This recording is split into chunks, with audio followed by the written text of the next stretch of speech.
Salut tout le monde, je suis Florent Mounier, je suis l'auteur et le narrateur de La Petite Histoire et je suis surtout en vacances. Et je passe mon été avec Sébastien Girard, qui lui aussi est auteur de La Petite Histoire, réalisateur de ce podcast. Et donc, on vous a mis à la programmation de La Petite Histoire pour l'été, pendant qu'on est sur nos transats. On a organisé en fait un grand vote il y a quelques semaines, histoire de vous demander ce dont vous aviez envie pour les vacances. Et vous avez été nombreux et nombreux à nous dire que vous souhaitiez écouter des petites histoires de grandes aventurières et de grands aventuriers. Et puis des petites histoires également en lien avec le crime. Alors aujourd'hui, je vous propose l'histoire d'un grand imposteur. Un homme qui s'est fait passer notamment pour le secrétaire d'État des États-Unis. Vous verrez, il y a quelques éléments de la vie de cet imposteur qui vont forcément vous faire penser au film Attrape-moi si tu peux. Voici la petite histoire de Stanley Clifford Weyman. Ah ouais. Quelle histoire ça aussi. C'est en 1890 que Stanley Clifford Weyman naît sous le nom de Stephen Jacob Weinberg. Nous sommes à New York, dans le quartier de Brooklyn. Stanley est dans une famille plutôt pauvre. Ses parents n'ont pas vraiment les moyens de payer ses frais d'inscription à l'université et du coup Stanley, comme grand nombre d'Américains, est obligé de travailler et c'est souvent des emplois mal rémunérés et même mal valorisés. Et ça, Stephen, ou Stanley, ou appelez-le comme vous voulez, il ne le supporte pas. Lui, ce dont il a envie, c'est de s'en sortir évidemment. Il ne veut pas avoir la même vie que ses parents. Il rêve de devenir quelqu'un, lui. Alors ouais, c'est décidé. Un jour, il aura une place plus élevée dans la société, et il va s'en occuper d'avoir cette place. 20 ans plus tard, en 1910, Weyman a 20 ans. Et c'est à ce moment-là qu'il décide de réaliser sa première grosse imposture. Weyman va se faire passer pour le représentant consulaire américain au Maroc.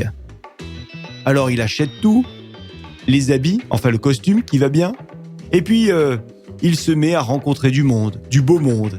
Et petit à petit, tout le monde le croit quand il dit qu'il est le représentant consulaire américain au Maroc. Et c'est grâce à ce mensonge, ce premier mensonge, qu'il va enfin avoir la vie dont il a rêvé. Enfin, un petit bout de cette vie. Celle qui lui permet de dîner dans les meilleurs restaurants de New York, de rencontrer le gratin de l'époque, d'avoir peut-être les plus jolies femmes à ses bras. Ouais, sauf que tout ça, évidemment, c'est que du vent. Et finalement, d'ailleurs assez rapidement, il est arrêté pour fraude.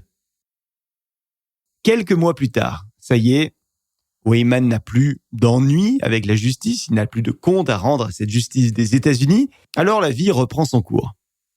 Oui, mais quelle vie en fait ? La vie de petits boulots mal payés, dans lesquels il est exploité, ou alors une autre vie ? Visiblement pour lui, la question est vite répondue. Tiens, ça c'est une réplique qu'il aurait pu avoir s'il avait vécu à notre époque. Quoi qu'il en soit, Weyman va donc décider cette fois-ci de se faire passer pour un attaché militaire de Serbie. Et puis, n'en restons pas là, pourquoi pas un lieutenant de la marine américaine. Weyman commence en fait à enchaîner les personnalités une par une. Et dans sa lancée, il ne s'arrêtera plus jamais. Et donc c'est reparti pour les soirées mondaines, les restaurants luxueux, les rencontres avec des célébrités ou avec des personnalités du gouvernement. Mais là aussi, ça ne va pas durer longtemps puisqu'il se fait très rapidement prendre. Weyman est libéré donc une deuxième fois en 1915. Et je ne vais pas vous surprendre en vous disant qu'il récidive, pourtant quelques mois plus tard, dès que la justice le laisse un petit peu tranquille. Cette fois-ci, Weyman a décidé de se faire passer pour le lieutenant-commandant Ethan Allen Weinberg, qui serait selon lui le consul général de Roumanie. Et il y va fort, il n'a peur de rien. Il organise carrément une soirée mondaine à laquelle il invite tout le gratin de l'époque. Une soirée qui va se passer à l'hôtel Astor. Et il le crie haut et fort sur tous les toits. Il fait de cette soirée mondaine une publicité énorme. Si bien que la nouvelle arrive à l'oreille d'agents fédéraux qui décident donc de mener une enquête et qui tombent une nouvelle fois sur ce fameux imposteur, ce mythomane. La fête a commencé à l'hôtel Astor. Tout le monde semble ravi. La soirée est plutôt belle, Elle est réussie. La musique est bonne. Les petits apéros sont là. Mais tout ça, les agents fédéraux, ils le savent et donc ils débarquent. Ils débarquent le soir à l'hôtel Astor pendant la soirée et ils arrêtent Weyman. Et Weyman leur dit « Franchement les gars, vous auriez au moins pu attendre le dessert. » En plus d'être un mytho, le gars est un provocateur. Et ça ne plaît pas du tout aux agents fédéraux ni à la justice. Et bam, 1 an de prison pour Monsieur Mytho. À sa sortie de prison, nous sommes en 1917. Weyman revient rechargé à bloc. Bah oui, en prison, il a eu le temps d'imaginer ses prochains coups. Pas de temps à perdre, il décide d'endosser un nouveau rôle et cette fois-ci, il sera un lieutenant de l'armée de l'air britannique, de la Royal Saint-Cyr. Mais ça ne marchera pas très longtemps, puisqu'il est arrêté après qu'un militaire dubitatif l'ait peut-être reconnu et en tout cas ait alerté la police. On est en 1920. Weyman promet à la justice de se calmer. Et il est donc, sur parole, libéré. Sauf que la parole de mythomane, vous en conviendrez, n'a rien d'une parole à laquelle on peut se fier. Et notre imposteur en chef continue donc là où il s'était arrêté. Mais il décide de prendre un petit peu ses distances avec les États-Unis. Allez, on va se faire oublier. Direction Lima, le Pérou. Et dès son arrivée, il décide qu'il va cette fois-ci devenir un grand médecin. Ouais, un médecin d'entreprise à Lima. Comme le médecin qu'il a imaginé est un médecin qui gagne bien sa vie, eh bien, il organise évidemment des fêtes là-bas, des fêtes somptueuses. Il a fait des emprunts, il a donc quelques dollars en poche, des dollars qui lui permettent de réaliser ces fêtes fastueuses jusqu'à ce que son crédit s'épuise. Et puis surtout, jusqu'à ce qu'il se fasse arrêter une nouvelle fois. En fait, le gars ne s'arrête jamais.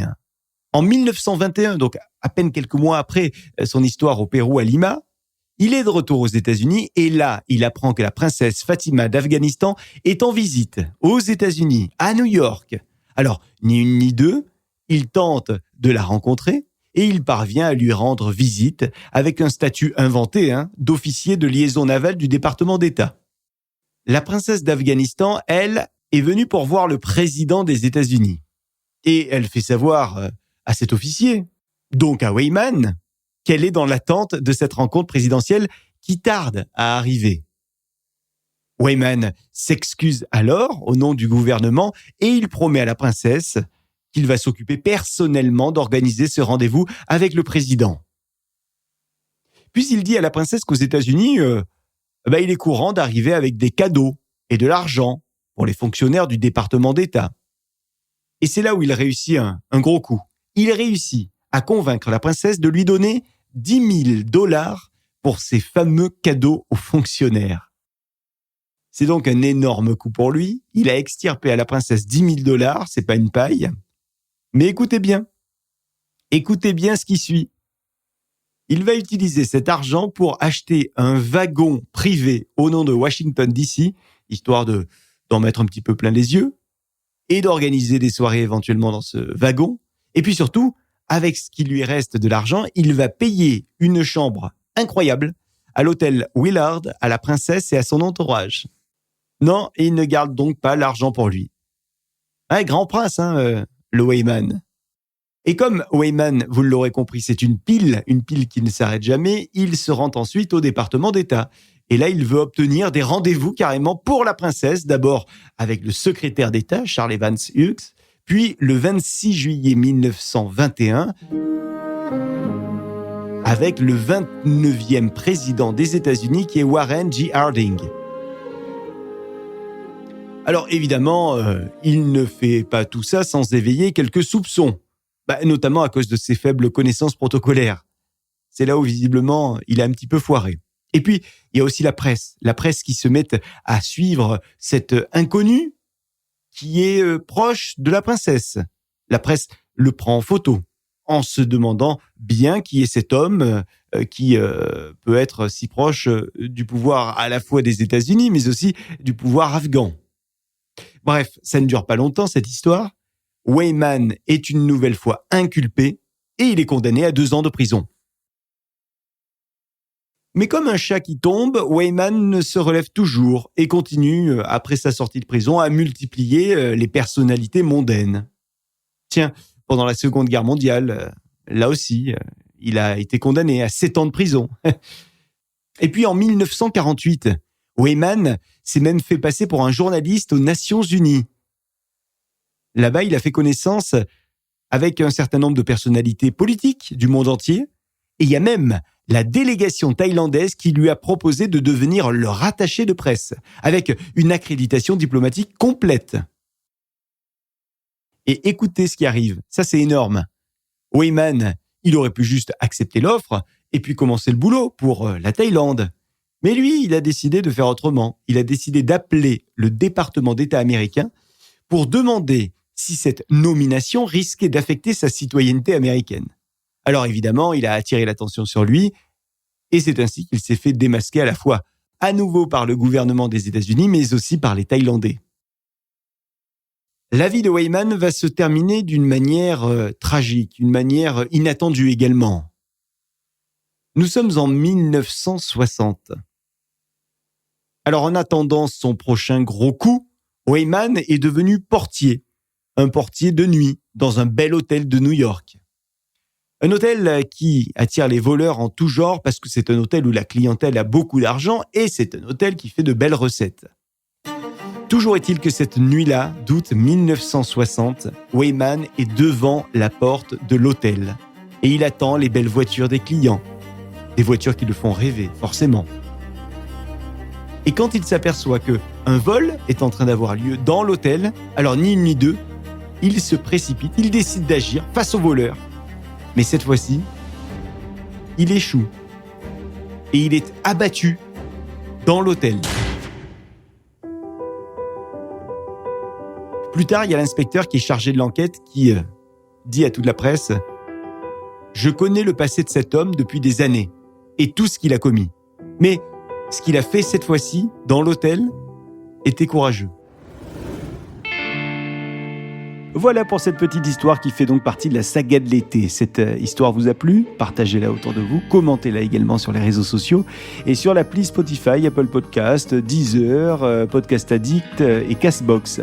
La saga de l'été, c'est vous qui avez choisi les thématiques d'épisodes qu'on diffuse, c'est vous qui êtes à la prog de la petite histoire cet été et donc on va continuer cette saga de l'été dans 3 jours.